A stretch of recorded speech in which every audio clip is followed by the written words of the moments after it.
जय श्री राम दोस्तों खोज भक्ति चैनल में आपका स्वागत है। खोज भक्ति चैनल आज जो प्रसंग लेकर के आया है उस प्रसंग का नाम है भगवान का केशव अवतार। तो दोस्तों चलते हैं प्रसंग की तरफ। बात उस समय की है जब दुराचारियों के भार से पीड़ित होकर के पृथ्वी गौ का रूप धारण कर अनाथ की तरह रोती बिलखती अपनी व्यथा निवेदन करने के लिए ब्रह्मा जी के शरणागत हुई। तब ब्रह्मा जी ने उसे धीरज बंधाया तथा समस्त देवताओं और भगवान शिव को साथ लेकर वे भगवान नारायण के बैकुंठ धाम में गए। वहाँ लक्ष्मीपति नारायण ने देवताओं से कहा, ब्राह्मण साक्षात भगवान श्री कृष्ण ही अगणित ब्रह्मांडों के स्वामी परमेश्वर अखंड स्वरूप हैं। उनकी लीलाएं अनंत हैं। उनकी कृपा के बिना यह कार्य कदापि सिद्ध नहीं होगा।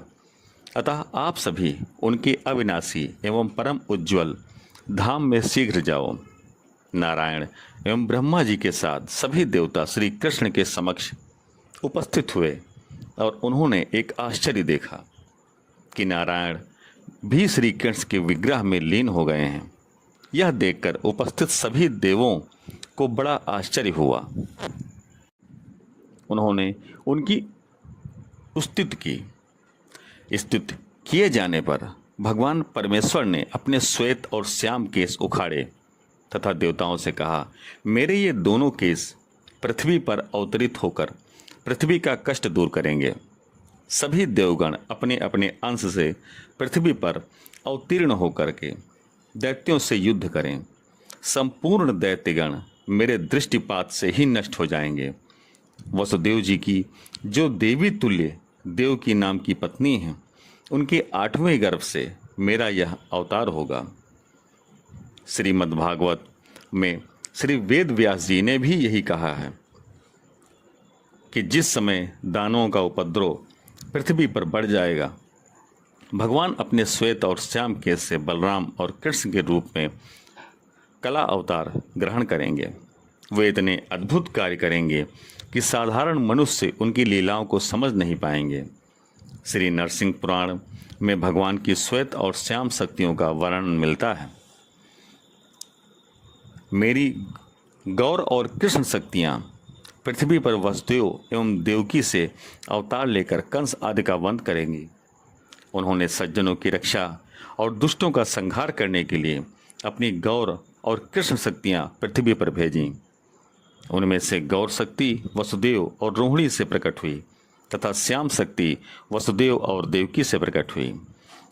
सिद्ध कृष्ण के शब्द का प्रयोग भगवान के श्वेत या श्याम वर्ण की शोभा के लिए किया गया है। श्री विश्वनाथ चक्रवर्ती पाद के अनुसार सितो रुद्र कृष्णो विष्णु को ब्रह्मा तेषामपि स्वरः, अर्थात ब्रह्मा विष्णु और रुद्र के अधीश्वर अर्थात कला चातुर्य से बंधे हुए श्याम केशव वाले श्री कृष्ण भगवान, वे सभी जिस श्री कृष्ण की एक कला है, भगवान के अंश तेज किरण शक्ति आदि को केश भी कहा गया है।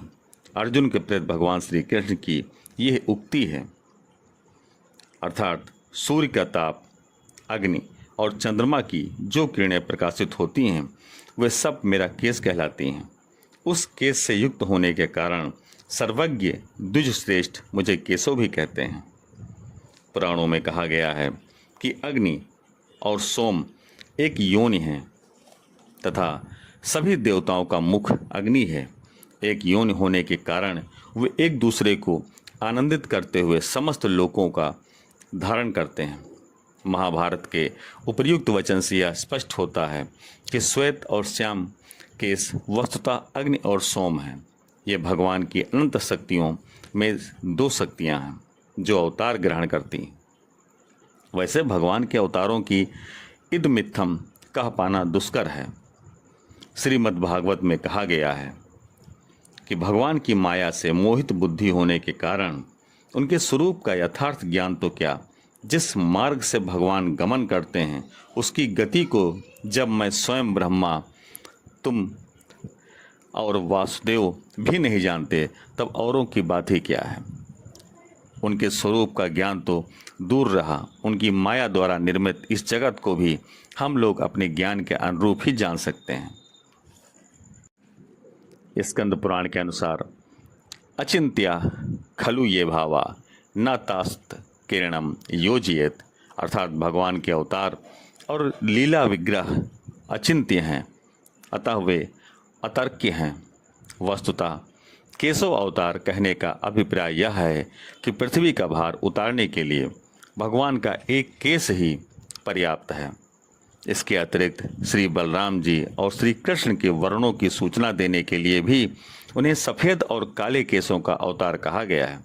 वस्तुतः श्री कृष्ण तो पूर्ण पुरुष स्वयं भगवान हैं, कृष्णस्तु भगवान स्वयं। तो दोस्तों, खोज भक्ति का यह मार्मिक प्रसंग आपको कैसा लगा? प्रसंग यदि पसंद आया हो तो चैनल को सब्सक्राइब और वीडियो को लाइक अवश्य करें। धन्यवाद। जय हिंद, जय भारत।